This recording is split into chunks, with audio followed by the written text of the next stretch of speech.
প্রথম দুটো কক্ষ যে আছে, এই প্রথম দুটো কক্ষকে দুটো ইলেকট্রন থাকলো, এখানে এখানে একটা ইলেকট্রন আছে, এখানে একটা। আর একটা বহিস্থ কক্ষ, এই কক্ষে থাকবে একটা ইলেকট্রন থাকবে, তিনটা ইলেকট্রন পূর্ণ হলো। তো আয়নায়ন শক্তি মানে কি, এই যে সর্ববহিস্থ যে কক্ষের মধ্যে যে ইলেকট্রনটা, মানে এই যে বহিস্থ কক্ষে যে ইলেকট্রনটা, এই ইলেকট্রনটাকে আমাকে এখান থেকে হটাতে হবে। মানে এই কক্ষকে রাখলে হবে না, আমাকে করতে হবে হটাতে হবে। এবং এই ইলেকট্রনটাকে এখান থেকে বার করতে আমাদেরকে যে পরিমাণ শক্তি লাগে সেটা হচ্ছে আয়নায়ন শক্তি। তাহলে ইজি ব্যাপারটা বুঝতে পারছি আমরা কি, এই যে ইলেকট্রনটা আছে একে হঠাৎ শুধু যে পরিমাণ শক্তি লাগবে আমাদের সেটা হচ্ছে আয়নাইজেশন শক্তি। বা খুব ভালোভাবে বললে কি হবে, প্রথম আয়নাইজেশন শক্তি, যেটা আমরা একবার ইউজ করছি এবং একটা ইলেকট্রনকে বার করছি। কিন্তু ধরলাম যে এখানে আমাদের কি নেই, এখানে আমাদের লিথিয়াম নেই, লিথিয়ামের জায়গায় কি আছে, বেরিলিয়াম আছে। লিথিয়ামের পরের মৌল বেরিলিয়াম, বেরিলিয়াম হচ্ছে 4 নম্বর মৌল, ঠিক আছে।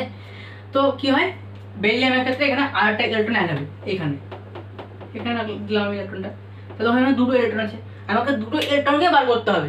তাহলে আমি কি করব, দুটো ইলেকট্রনকে একবার আয়নাইজেশন শক্তি দিয়ে বার হয়ে যাবে না, এটা হবে না। দুবার আমাদেরকে আয়নাইজেশন শক্তি দিতে হবে। একবার দিলাম এটা আবার হলো, এটা হচ্ছে প্রথম আয়নাইজেশন শক্তি, আবার দিলাম এটা আয়নাইজেশন শক্তি, তখন এটা বার হলো, মানে দুবার আয়নাইজেশন শক্তি আমাদেরকে দিতে হচ্ছে। তাহলে এখানে কি করবো আমরা, প্রথমে আমরা আয়নাইজেশন শক্তি দেবো, আই দিয়ে আয়নাইজেশন শক্তি, আয়নাইজেশন শক্তি প্রথম, তাহলে 1 লিখলাম এখানে। তাহলে প্রথমে হবে বেরিলিয়াম পজিটিভ, আরটা আমরা ইলেকট্রন পাবো। এরপরে আবার আয়নাইজেশন শক্তি দিলাম মানে দ্বিতীয়বার, তার জন্য I2 হয়ে গেল কি বেরিলিয়াম 2 পজিটিভ প্লাস আমরা আরটা এখানে ইলেকট্রন পাবো, ঠিক আছে, বোঝা গেল আশা করি। তো আয়নাইজেশন শক্তি মানে যায় এটাই, আমাদেরকে শুধুমাত্র বহিস্থ কক্ষে ইলেকট্রন বার করতে যে পরিমাণ শক্তি লাগবে, ঠিক আছে। তো আয়নাইজেশন যে শক্তি, এটা কিন্তু এখানে কিন্তু আরো দুই নামে ডাকা হয়, কি কি, একটা বলা হচ্ছে আয়নাইজেশন, না আয়নাইজেশন আয়নন বিভব, প্রথম বলা হচ্ছে আয়নন বিভব, আর বলা হচ্ছে কি আয়নন শক্তি, এই দুটো নামও ডাকা হয়। তোমরা আয়নাইজেশন শক্তি বলছি, ঠিক আছে। তো এবার আমরা দেখবো যে এর পর্যায় বরাবর কি পরিবর্তন হয় এবং শ্রেণী বরাবর কি পরিবর্তন হয়, কারণ যেটা পর্যায়বৃত্ত ধর্ম। তার আগে আমরা দেখবো এর একক, পরিবর্তনের আগে আমরা দেখবো এর একক, আয়নাইজেশন শক্তি বা আয়নন শক্তি বা আয়নন বিভবের একক কি। এবার আমরা লিখবো এসে একক, একক কি দেখো ওখানে,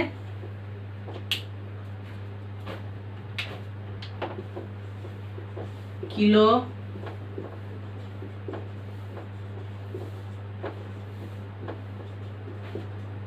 ক্যালোরি পার মোল, ঠিক আছে। আর হচ্ছে কিলো জুল পার মোল, আর হচ্ছে কি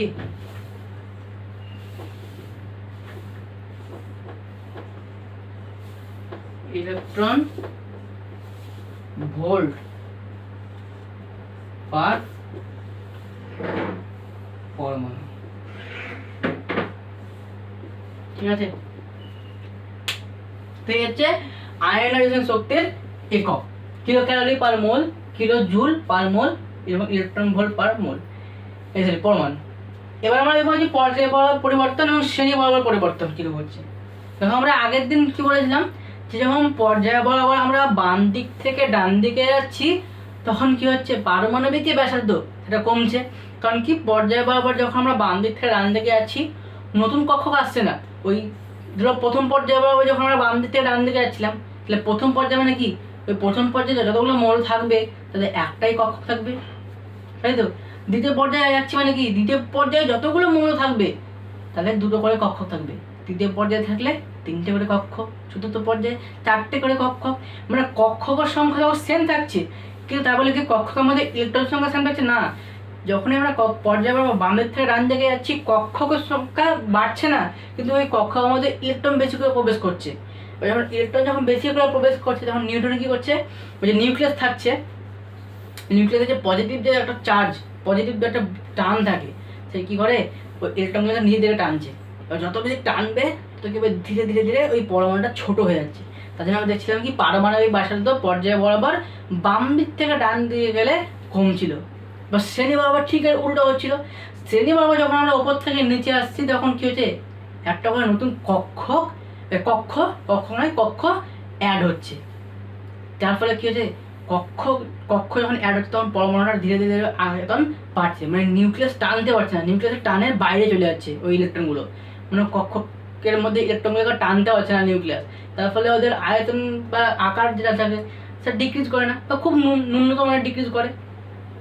তার জন্য কি হয়, শ্রেণী বরাবর যখন আমরা উপর থেকে নিচে আসি, তখন কিন্তু পারমাণবিক যে ব্যাসার্ধ সেটা কিন্তু কি হয়, বৃদ্ধি পায়।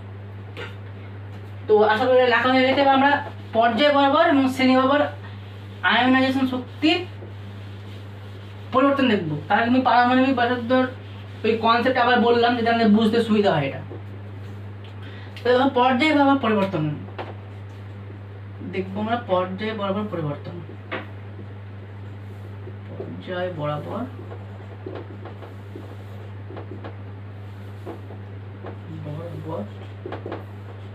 পরিবর্তন।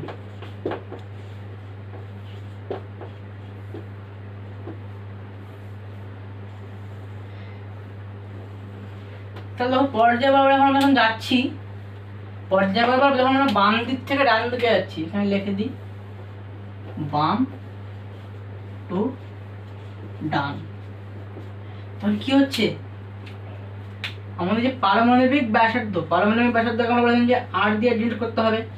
আর মানে হচ্ছে পারমাণবিক ব্যাসার্ধ। তাহলে পর্যায় বরাবর বাম দিক থেকে ডান দিকে গেলে পারমাণবিক ব্যাসার্ধ আমাদের কম ছিল, নিচের দিকে 3 মানে কমছে। হ্যাঁ, পারমাণবিক ব্যাসার্ধ কম ছিল, এবং নিউক্লিয়াসে যে পজিটিভ যে বল, নিউক্লিয়াসে পজিটিভ যে বল, পজিটিভ যে টান, সেটা বৃদ্ধি পাচ্ছে। এবং এটা যদি বৃদ্ধি পায়, তাহলে আয়নাইজেশন শক্তি কি হবে, আয়নাইজেশন শক্তি বৃদ্ধি পাবে। কারণ নিউক্লিয়াস যদি বেশি বল দিয়ে ওই ইলেকট্রনগুলোকে টেনে রাখে, তাহলে আমাদের তো বেশি শক্তির প্রয়োজন হবে যে ওই ইলেকট্রনগুলোকে বার করতে। কারণ নিউক্লিয়াস তো চাইছে না ছাড়তে, কিন্তু আমরা জোর জবরদস্তি চাইছি ছাড়াবো, ইলেকট্রনটাকে কক্ষ থেকে বার করব। তাহলে আমাদের কি হবে, বেশি শক্তির প্রয়োজন হবে। তাহলে নিউক্লিয়াসের বল যদি বৃদ্ধি পায়, তাহলে আয়নাইজেশন শক্তি এর মানও কি হবে, বৃদ্ধি পাবে। আই দিয়ে হচ্ছে আয়নাইজেশন শক্তি, তাহলে আয়নাইজেশন শক্তির মানও কি হবে, বৃদ্ধি পাবে। যদি আমরা যদি দ্বিতীয় পর্যায়ের ক্ষেত্রে দেখি, সেকেন্ড পিরিয়ড। হ্যাঁ, সেকেন্ড পিরিয়ডের মধ্যে কে কে আছে, lithium, beryllium, boron, carbon, nitrogen, oxygen, fluorine আছে, আর নিয়ন আছে। ঠিক আছে, বাম দিক থেকে ডান দিকে গেলে কি হবে, বৃদ্ধি পাবে। তবে বেরিলিয়ামের লিথিয়ামের থেকে বেশি হবে, বোরনের বেরিলিয়ামের থেকে বেশি হবে। কিন্তু এরকম হয় না, মানে হওয়া উচিত ছিল যে বোরনের বেরিলিয়ামের থেকে বেশি হবে, মানে হিসাব তো তাই বলছে, কিন্তু হয় না। এখানে একটু ব্যতিক্রম আছে, এখানে কিন্তু বেরিলিয়ামের বেশি হয়, বেরিলিয়ামের কিন্তু বোরনের থেকে বেশি হয়।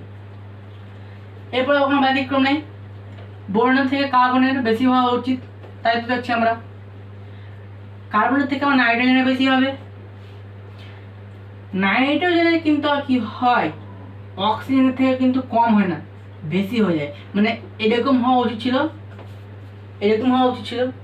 কিন্তু নাইট্রোজেনের কিন্তু অক্সিজেনের থেকে কম হয় না, বেশি হয়। ঠিক আছে, এরপরে আবার কোনো কিন্তু ব্যতিক্রম নাই, ফ্লোরিনের বেশি হওয়া উচিত, ফ্লোরিনের বেশি হবে। এরপরে নিয়নের বেশি হওয়া উচিত, নিয়নের বেশি হবে। তো দুই জায়গায় আমরা দেখছি তো ব্যতিক্রম, নাইট্রোজেনের ক্ষেত্রে এবং বেরিলিয়ামের ক্ষেত্রে। এখন যদি বলতে যাই যে ব্যতিক্রমটা কেন আসছে, বুঝতে পারবে না। সুতরাং একটু কী করো, একটু মনে রাখার চেষ্টা করো, যেখানে বেরিলিয়ামের বেশি হয় এবং নাইট্রোজেনের বেশি হয়। ঠিক আছে, ঠিক আছে, ঠিক আছে। এরপরে বাবা আমরা বুঝতে পারলাম কেন পরিবর্তন হচ্ছে, কিরূপ পরিবর্তন হচ্ছে। পারমাণবিক ব্যাসার্ধ যখন কমে যাচ্ছে তখন নিউক্লিয়াসের যে বল সেটা বৃদ্ধি পাচ্ছে। আর নিউক্লিয়াসের বল বৃদ্ধি বাড়লে কী হবে, পরমাণু আকারকে ছোট করে দিচ্ছে। বল যদি বৃদ্ধি পায় তাহলে আমাদেরকে বাইরে মানে সব থেকে বাইরের কক্ষের মধ্যে যে ইলেকট্রনটা আছে তাকে বার করতেও বেশি শক্তির প্রয়োজন হবে, তাই আয়নাইজেশন শক্তির মান বৃদ্ধি পাচ্ছে। এবার আমরা দেখবো শ্রেণী বরাবর পরিবর্তন। শ্রেণী বরাবর আয়নাইজেশন শক্তির কেমন পরিবর্তন হচ্ছে আমরা দেখব।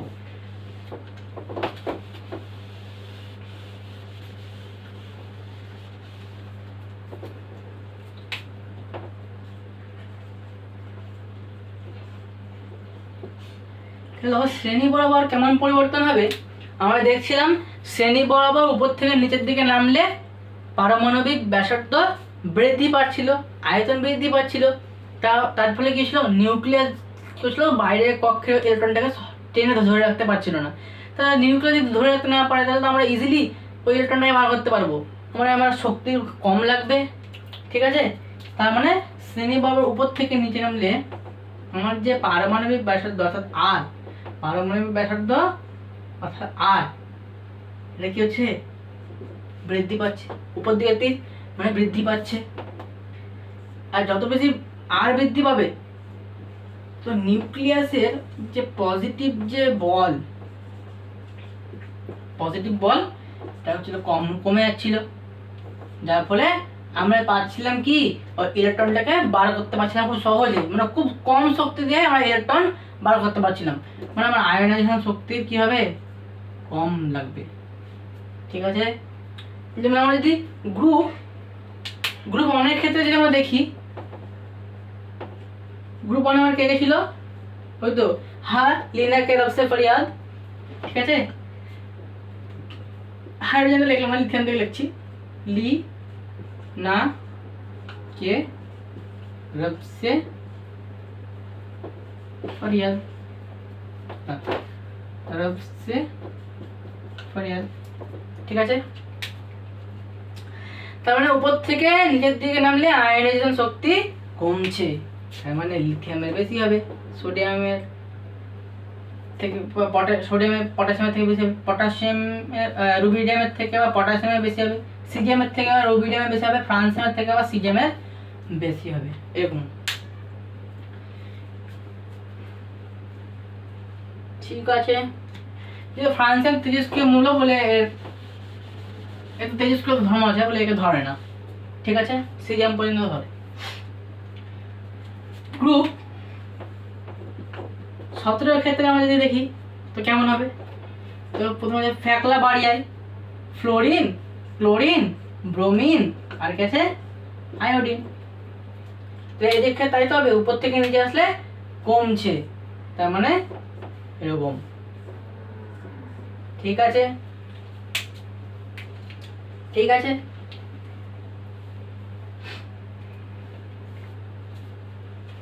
এবার আমরা কথা বলবো একটা বিশেষ গ্রুপ সম্বন্ধে। ওই বিশেষ গ্রুপের ক্ষেত্রে আয়নাইজেশন শক্তির কিরকম পরিবর্তন হয় সেটা আমরা দেখব। তো পর্যায় সারণী এমন একটা বিশেষ গ্রুপ আছে, কোন গ্রুপ,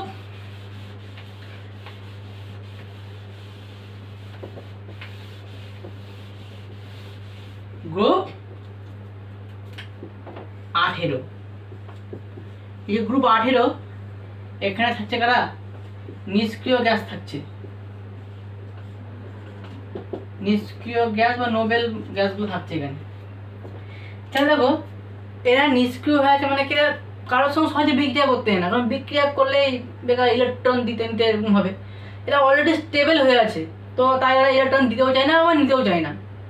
কিন্তু আমরা চ্যালেঞ্জ নিয়েছি, আমরা ইলেকট্রন বার করবই, কিন্তু এদের যে নিউক্লিয়াস আছে সহজে ইলেকট্রন দেবে না, সহজে ইলেকট্রন দিতে যায় না। তাই আমাদের কি হয়, বেশি শক্তির প্রয়োজন হয়, মানে খুবই শক্তির প্রয়োজন হয় ওই শেষের কক্ষে ইলেকট্রনটাকে বার করতে। তা তুমি যে কোনো পর্যায়ে যাও না কেন, যে কোনো পর্যায়ে গেলেই তুমি দেখতে পাবে যে সব থেকে বেশি যদি কারো আয়নাইজেশন শক্তি বেশি হয় তো এই গ্রুপ 18 মৌলগুলোই হবে। মানে তুমি প্রথম পর্যায়ে গেলা, ওখানে হিলিয়াম আছে, তো হিলিয়ামের আয়নাইজেশন শক্তি সব থেকে বেশি হবে।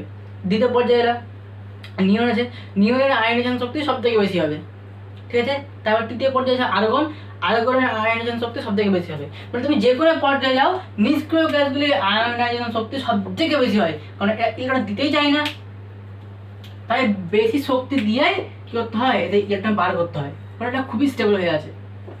তাহলে আমরা কি দেখলাম, যে কোনো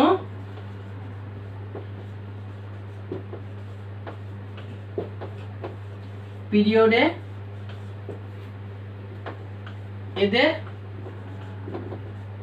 আয়নাইজেশন শক্তি মানে আই দিয়ে আয়নাইজেশন এনার্জি কি হয়, বেশি। যে কোনো আমরা যদি পর্যায়ে চলে যাই, যে কোনো পর্যায়ে গেলে আমরা দেখতে পাবো কি, যে গ্রুপ 18 মৌলগুলোর আয়নাইজেশন শক্তি সব থেকে বেশি হয়, ঠিক আছে।